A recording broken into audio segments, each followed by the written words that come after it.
ওই জন্য রব্বুল আলামিন বলেন, কুল বিফাদলিল্লাহি ওয়া বিরহমাতিহি ফাবিযালিকা ফালইফরাহু হুয়া খায়রুম মিম্মা ইয়াজমাউন। ও নবী, আপনি তাদেরকে বলে দেন, আমার অনুগ্রহ দয়াতে আছে শান্তি, তারা যেন এটা নিয়েই আনন্দিত থাকে, তারা যেন এটা নিয়েই সুখী থাকে, খুশি থাকে। তারা যেই জিনিসগুলোর পিছনে সুখের জন্য, শান্তির জন্য দৌড়ায়, ওই জিনিসগুলো তাদেরকে প্রকৃত শান্তি দিতে পারে না। ওই জিনিসগুলো এখন আছে তো তখন নাই, তখন আছে তো এখন নাই, সকালে আছে বিকালে নাই, বিকালে আছে সকালে নাই। আপনি যদি শান্তি পেতে চান তাহলে একমাত্র আল্লাহর রহমত আর অনুগ্রহ ছাড়া শান্তিতে থাকতে পারবেন না। পৃথিবীতে আপনার টাকা আছে, পয়সা আছে, সম্পদ আছে, প্রতিপত্তি আছে, ক্ষমতা আছে, দাপট আছে, বড় পদ পদবি আছে, আল্লাহি আল্লাহর কসম, শান্তিতে থাকার মাপকাঠি এগুলো না। এগুলো সকালে আছে, বিকালে থাকে না। আমরা মনে করি অনেক বড় একটা চাকরি করলেই মনে হয় এই ব্যক্তিটা শান্তিতে আছে। কিন্তু একটা জিনিস মনে রাখবেন, বড় চাকরিজীবী ব্যক্তি হতে পারে, যদি আল্লাহর দয়া ওই ব্যক্তির উপরে না থাকে, ওই ব্যক্তি শান্তিতে থাকতে পারে না। তার চরম অপমান অপদস্থে দিন কাটানো লাগে। যদি আপনি লক্ষ্য করেন, এমনও অনেক ব্যক্তি আছে, অনেক বড় পদ পদবি, অনেক বড় পোস্টে চাকরি করে, কিন্তু সময়ের ব্যবধানে আল্লাহর দয়া না থাকার কারণে তাদের জিল্লতির জীবন এখন তৈরি হয়ে গেছে। যারা বলেন আছে না নাই প্রিয় ভাইরা? এমন একজন ব্যক্তি আছে যিনি সুপ্রিম কোর্টের আইনজীবী, সুপ্রিম কোর্টের বিচারক। একটু বলেন তো প্রিয় ভাইরা, এই পদটা কি ছোট? আরো যারা বলেন ছোট পদ, অনেক বড় পদ। আল্লাহকে আল্লাহর কসম, টক শোতে বসে এই করেছি, ওই করেছি, অমুককে ফাঁসি দিয়েছি, এতগুলো মামলা আমি রায় দিয়েছি, এতগুলো বিচার কার্য আমি পরিচালনা করেছি। রব্বুল আলামিনের রহমত আর অনুগ্রহ না থাকার কারণে এই বিচারপতিকে আল্লাহ রাতের আধারে বৃষ্টির মধ্যে কলকাতার উপরে শুইয়েছেন। এর মাধ্যমে বোঝা যায় আল্লাহর দয়া না থাকলে বড় চাকরিজীবী হলেও শান্তি মেলে না। যারা বলেন ঠিক না বেঠিক? আল্লাহর দয়া নেই, বড় চাকরিজীবী হলেও শান্তি নেই। যারা বড় বড় চাকরি করেন, তিনারা মনে করেন অবসর জীবনে যাব, নাতিপুতিদের সাথে সময় কাটাবো, হজ করে আসবো, নামাজ কালাম ঠিক মতো পড়বো। আল্লাহি আল্লাহর কসম, এটা আপনি তখনই পারবেন যখনই আল্লাহর দয়া আর অনুগ্রহ আপনার উপরে থাকবে। আমার কথা কি বোঝা যায় প্রিয় ভাইরা? তাহলে বলেন তো, অনেক বড় চাকরি করি কিন্তু আল্লাহর দয়া আমার উপরে নেই, আমি কি আনন্দে আছি নাকি অসুখে আছি? আল্লাহি আল্লাহর কসম, আমরা মনে করি অনেক বড় ব্যবসায়ী হলেই মনে হয় সফলতা, অনেক বড় বিজনেসম্যান হলেই মনে হয় শান্তি। আল্লাহি আল্লাহর কসম, আপনি দেশের মধ্যে সবচাইতে সেরা ব্যবসায়ী হন না কেন, যদি ওই ব্যবসায়ীর উপরে আল্লাহর অনুগ্রহ না থাকে, ওই ব্যবসায়ী কোনোদিন শান্তিতে থাকতে পারে না। যদি আপনি লক্ষ্য করেন, আমার দেশে এমনও ব্যবসায়ী আছে পুরা বাংলাদেশের ব্যবসাগুলো নিয়ন্ত্রণ করেছে, এমন ব্যক্তিও আছে না নেই? আর যারা বলেন আছে না নেই? আল্লাহি আল্লাহর কসম, শেয়ার বাজার নিয়ন্ত্রণ করেছে, ঔষধ কোম্পানিগুলোকে নিয়ন্ত্রণ করেছে। ডাক্তার যখন প্রেসক্রিপশন লিখে নিজের কোম্পানির ওষুধ রেফার করতে হয়েছে, মানুষ ব্যবসা করতে চাইলেই পারে নাই, ব্যাংক প্রতিষ্ঠা করতে চাইলেই পারে নাই, ব্যবসা পরিচালনা করতে গেলেই পারে নাই, সবকিছুর মধ্যে নিজেদের আধিপত্য বিস্তার করেছে, কিন্তু সময়ের ব্যবধানে দাড়ি কমপ্লিটও পার পায় নাই। তার মানে বোঝা গেল আল্লাহর দয়া না থাকলে বিশ্ববিখ্যাত ব্যবসায়ী হলেও শান্তি মেলে না। ধরে বলে দেখতে হবে কেন? বড় ব্যবসায়ী হতে পারি, আল্লাহর দয়া না থাকলেও ব্যাংকে কোটি কোটি টাকা পৌঁছে যাবে, কিন্তু নিজেকে জেল জীবন পার করতে হবে এবং অপমান অপদস্থ মাথায় নিয়ে। রাগ করলে মনে হয় আপনারা? আমি আপনার একটা কথা ক্লিয়ার করি, আমাদের আলোচনা কোনো ব্যক্তির বিরুদ্ধে নয়, কোনো দলের বিরুদ্ধে নয়, কোনো সংগঠনের বিরুদ্ধে নয়, আমাদের আলোচনা হবে আত্মসমালোচনা। এখানে কারোর নাম হবে না, কোনো দলের নাম হবে না, কোনো ব্যক্তির নাম হবে না, আলোচনা হবে কোরআনের আলোকে। এখন আপনারা কি অখুশি হবেন নাকি? হ্যাঁ, জোরে বলেন। কোরআনুল কারীমে প্রত্যেকটা বিষয়ের আলোচনা আছে না নাই? জোরে বলেন। আমি যদি খারাপ না হই, কোরআনের একটা বিধানও আমার বিরুদ্ধে না, কিন্তু আমি খারাপ হলে আমার বিরুদ্ধে। ওটা আমি রায়দান করে বলিনি, বলছেন কে? জোরে বলেন। কিন্তু আমি কাউকে বলতে পারি না যে তুমি খারাপ, তুমি খারাপ, তুমি খারাপ। আমরা সেম বলবো যেটা আল্লাহ বলেছেন। আর আমাদের কাজ হবে, যদি আমার মধ্যে এই দোষগুলো থাকে তাহলে নিজে সংশোধন হয়ে যাবে। কেন?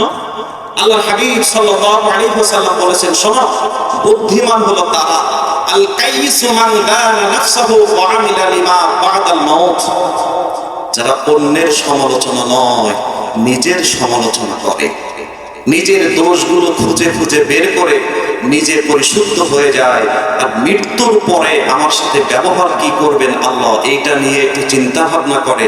আল্লাহর হাবিব সাল্লাল্লাহু আলাইহি ওয়াসাল্লাম বলেন, ওই ব্যক্তিই হলো বুদ্ধিমান। সুবহানাল্লাহ বলেন। এখন আমরা কি বুদ্ধিমান হতে চাই নাকি বোকা হতে চাই? হ্যাঁ, জি, আলহামদুলিল্লাহ। সুতরাং আমাদের কোনো দলের বিরুদ্ধে কথা নাই, কোনো ব্যক্তির বিরুদ্ধে নয়, আমাদের কথা হবে কুরআন হাদিসের আলোকে, ইনশাআল্লাহ। আরো জোরে বলেন। এবার আপনাদের কাছে একটা কথা জানতে চাই, জোরে বলেন তো। আমি একটা দেশের মধ্যে সবচাইতে প্রভাবশালী ব্যবসায়ী, যদি ওই ব্যবসায়ীর উপরে আল্লাহর অনুগ্রহ আর দয়া না থাকে, ওই ব্যবসায়ী হওয়ার পরেও শান্তি মেলে না। আমরা মনে করি অনেক বড় পদ পদবি পেলেই মনে হয় আমাদের শান্তি, আছে না নেই? জোরে বলেন। আমি মনে হয় চেয়ারম্যান হলেই শান্তি, এমপি হলেই শান্তি, মন্ত্রী হলেই শান্তি। আপনি আমি দূর থেকে যখন দেখি একজন এমপি সাহেব, একজন মন্ত্রী সাহেব কত দামি দামি স্যুট ব্যবহার করে, সামনে মানুষ, পিছনে মানুষ, ডাইনে পুলিশ, বাইরে কত প্রটোকল, আমরা দূর থেকে মনে করি অনেক শান্তির জীবন মনে হয় তার। কিন্তু ওই ব্যক্তির উপরে যদি আল্লাহর দয়া না থাকে, ওই ব্যক্তি শান্তির দেখা পাবে না। যারা বলেন ঠিক না ঠিক? আল্লাহি, আল্লাহর কসম, এমন ব্যক্তি আমরা দেখেছি যাদের সামনে পুলিশ, পিছনে পুলিশ, ডাইনে পুলিশ, বাইরে পুলিশ, নিজের দলের বিধায়ক বাহিনীগুলো নিজেদেরকে পাহারা দিচ্ছে, নিজেরা হা বললে হা, না বললে না, করো বললে করেছে, ধরো বললে ধরেছে, মারো বললে মেরেছে। এত প্রতাপশালী ব্যক্তিরা যখন অন্যের দয়া আর অনুগ্রহ নিয়ে বেঁচে থাকে, এ জীবন শান্তির জীবন বলে না, চিল্লায় বলেন ঠিক না বেঠে? একটু আওয়াজ দিয়ে বলেন তো প্রিয় ভাইরা, আমি একটা এলাকার মেইন কর্তৃত্ব আমার হাতে, আমি মানুষকে উঠতে বললে ওঠে, বসতে বললে বসে, কাউকে ধরতে বললে ধরে, কাউকে মারতে বললে মারে।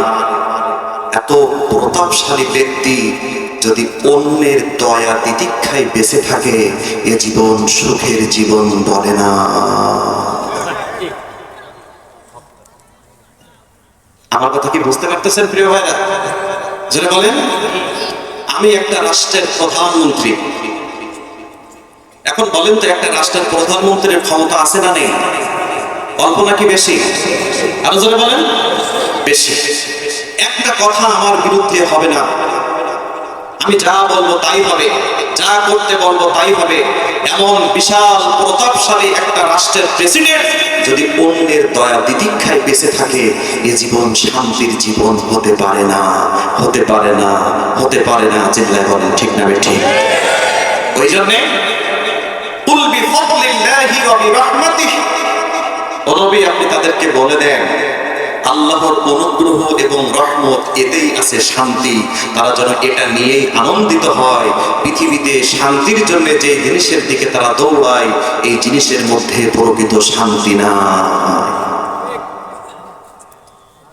আমার কথা কি রাগ করতেছেন প্রিয় ভাইরা? এখন বলেন তো, কোটি কোটি টাকা ব্যাংক ব্যালেন্স আছে, কিন্তু একটা টুকরা গরুর গোশত খাওয়ার সুযোগ নাই, এমন ব্যক্তি আমাদের মাঝে আসে না নেই? শত শত কোটি টাকার মালিক, কিন্তু খাবার দাবার থেকে রিজিকটা আল্লাহ উঠিয়ে নিয়েছে। আমি এক জায়গায় গেছি, রাজশাহীতে গেছি। কোন জায়গায়? যে বাসায় আমাদেরকে রাখছেন, আমাদেরকে যথেষ্ট পরিমাণ মেহমানদারি করেছেন। আমি ওনাকে বললাম, আঙ্কেল আপনিও আমার সাথে কয়টা খান। উনি বড্ড আফসোস করে বললেন, হুজুর এই খাবারগুলো আল্লাহ অনেক আগেই আমার রিজিক থেকে উঠিয়ে নিয়েছে।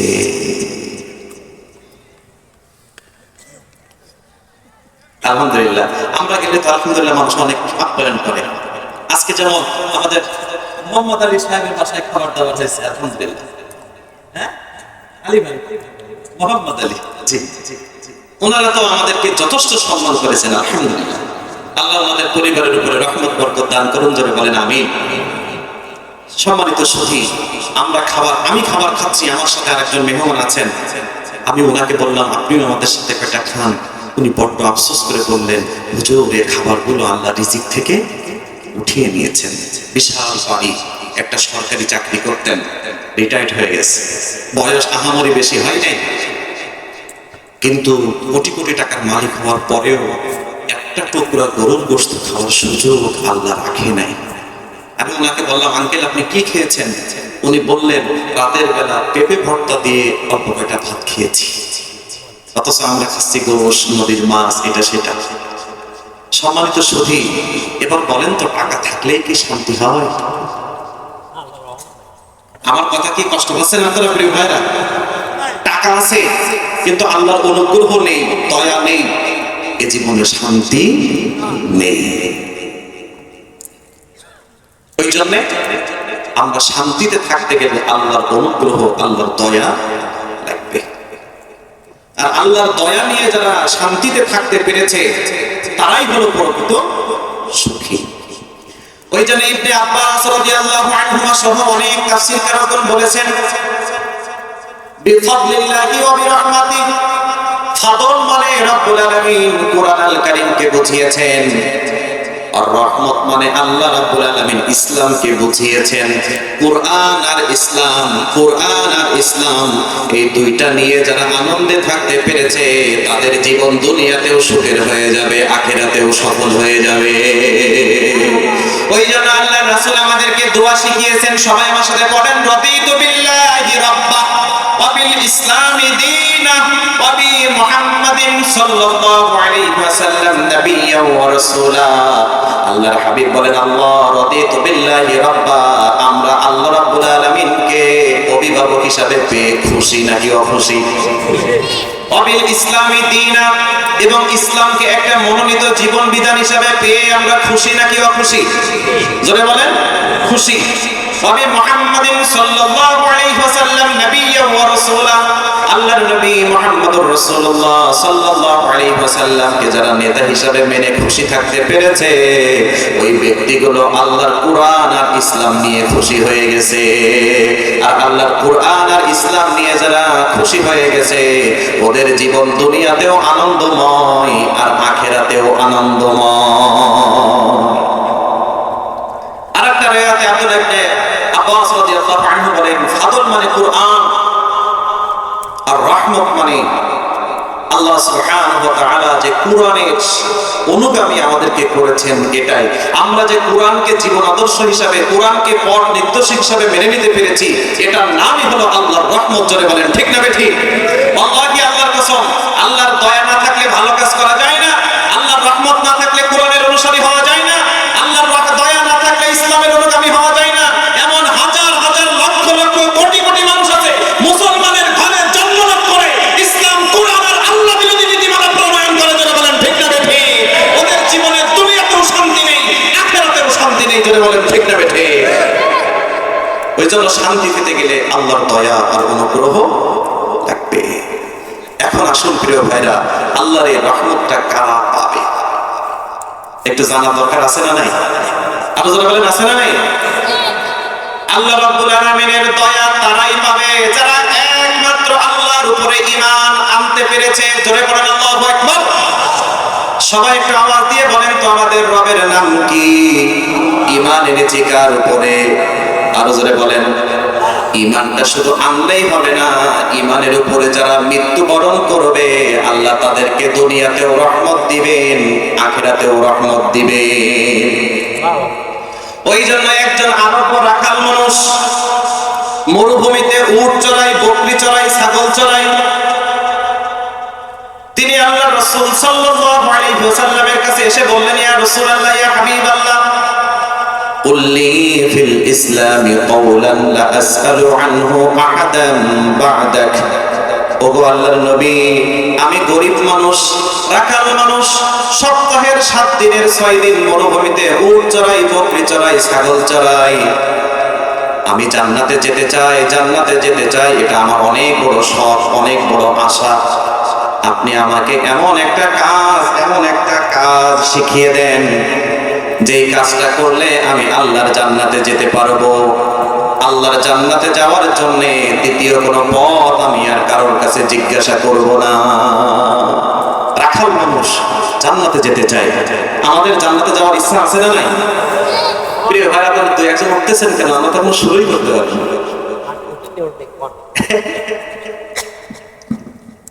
আপনারা কি আমার চাইতে বিরক্ত করছেন নাকি?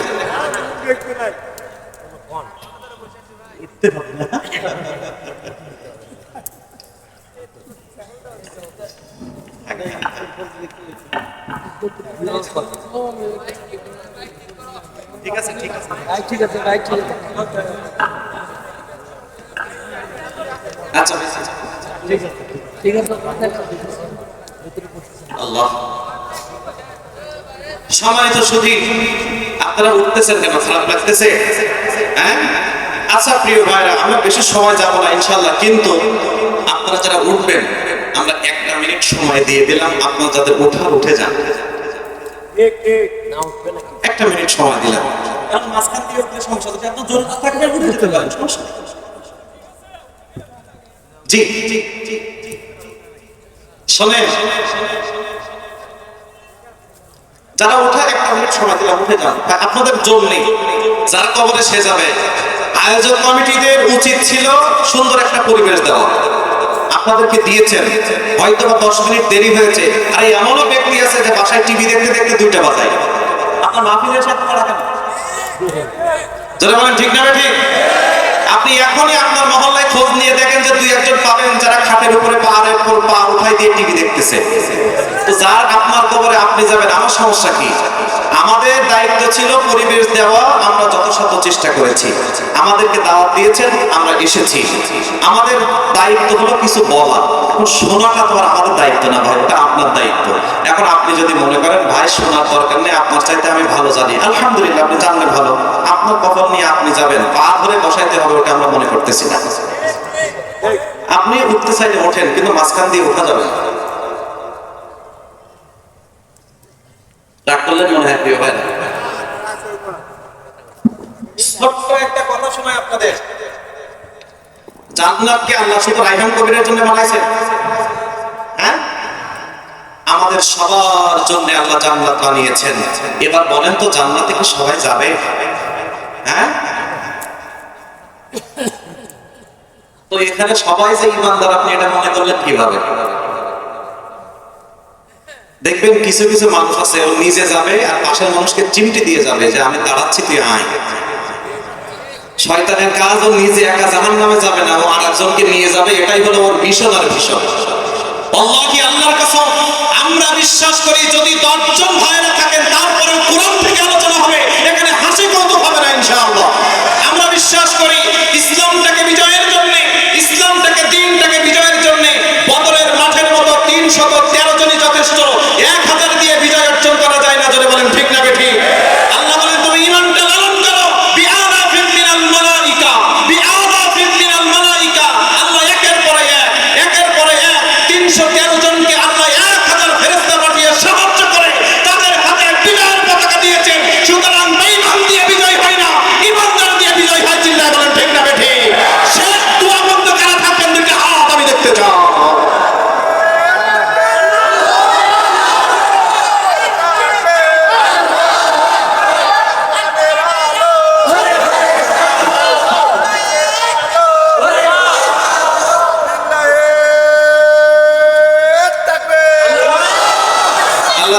করে জোরে বলেন আমিন। আপনার জরুরত থাকলে ভাই আপনি যান, আপনার ছুটি না নিজে কেউ দাও ছুটি। আপনি বলতে থাকেন। আমার বিশ্বাস আপনি যাবেন না ইনশাআল্লাহ। সম্মানিত সুধী, এখানে অনেক ব্যক্তিরা আছেন যে মোবাইল চালাতে চালাতে রাত 2টা বাজায়। হ্যাঁ, একটা দিন না চালালে কি আপনার মহাভারত অশুদ্ধ হয়ে যাবে? সম্মানিত সুধী, একটু ধৈর্য ধরে থাকলে উপকার হবেই হবে ইনশাআল্লাহ। আরো জোরে বলেন, আরো জোরে বলেন ইনশাআল্লাহ। যেখানে আমরা রেখেছিলাম, কোথায়? জি মাশাআল্লাহ, মনে আছে? রাখাল মানুষ জান্নাতে যেতে চায়। ইয়া রাসূলুল্লাহ, সপ্তাহে 7 দিনের 6 দিন আমার মরুভূমিতে থাকতে হবে। কুল্লি ফিল ইসলাম কওলান, ইসলামের মধ্যে এমন একটা জিনিস আপনি আমাকে শিখিয়ে দেন। লা আসআলু আনহু আহাদান বা'দাক, এই একটা জিনিস মেনেই আমি জান্নাতে যেতে চাই। আলহামদুলিল্লাহ পড়েন। দেখেন রাখাল মানুষ কিন্তু জান্নাতে যাওয়ার তামান্না কত বড়। সম্মানিত সুধী, আমাদের জান্নাতে যাওয়ার তামান্না আছে না? হ্যাঁ, রাখাল মানুষ এসে বলতেছে জান্নাতে যাওয়ার পথ দেখেন, আর আপনার সামনে আমার সামনে আলোচনা হচ্ছে, আপনি উঠে চলে যাচ্ছেন। কি বোঝাতে চাচ্ছেন? সম্মানিত সুধী, মুহাম্মদ রাসূলুল্লাহ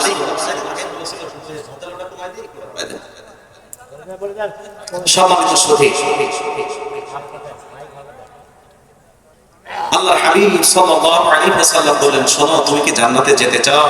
জি ইয়া রাসূলুল্লাহ, যেতে চাই। আল্লাহর হাবিব সাল্লাল্লাহু আলাইহি ওয়াসাল্লাম তাকে একটা মাত্র কথা বললেন, একটা মাত্র আমলের কথা বললেন, সেটা হলো তুমি বলো, তুমি জানো, তুমি বিশ্বাস করো, তুমি ঈমান আনো। কুল আমানতু বিল্লাহি সুম্মা ইসতাকিম। আল্লাহর হাবিব সাল্লাল্লাহু আলাইহি ওয়াসাল্লাম বলেন, শোনো তুমি ঈমান আনবা আল্লাহর উপরে, আর ওই ঈমানের উপরেই তুমি টিকে থাকবা, অটল থাকবা, অবিচল থাকবা, ইসলাম থেকে কোনোদিন সরে যাবা না। তাহলে জান্নাত দিবেন যিনি, তিনি কে?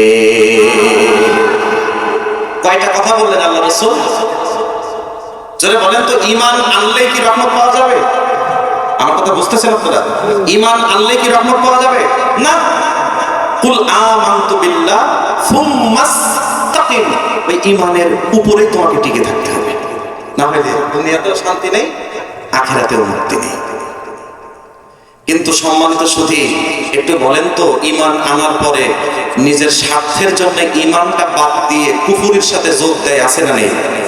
মুনাফিকদের সাথে যোগ দেয়, আছে না নাই? জালেমদের সাথে যোগ দেয়, আছে না নাই? জোরে বলেন, আছে না নাই?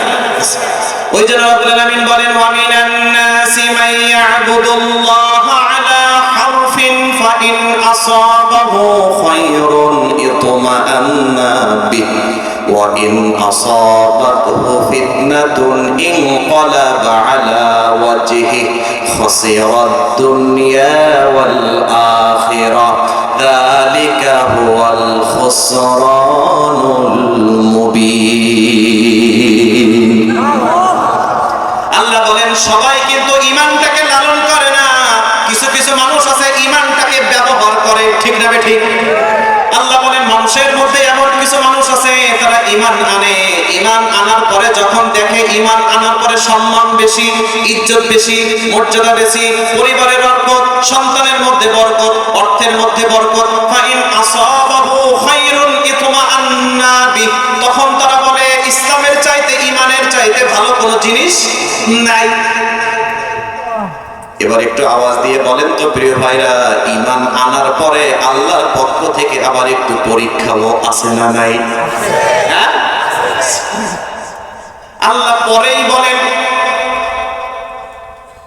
যখন আমি তাদেরকে পরীক্ষামূলক একটু একটু একটু একটু বিপদ আপদ বালা মুসিবত দিয়েছি, ওয়া ইন আসাবাতহু ফিতনাতুন ইনকালাবা আলা ওয়াজহি, তখন চেহারাটা আবার কুফরের দিকে ঘুরিয়ে বলেন, না আগেই ভালো ছিলাম। কি ছিলাম? নাউজুবিল্লাহ পড়েন, কি বলে?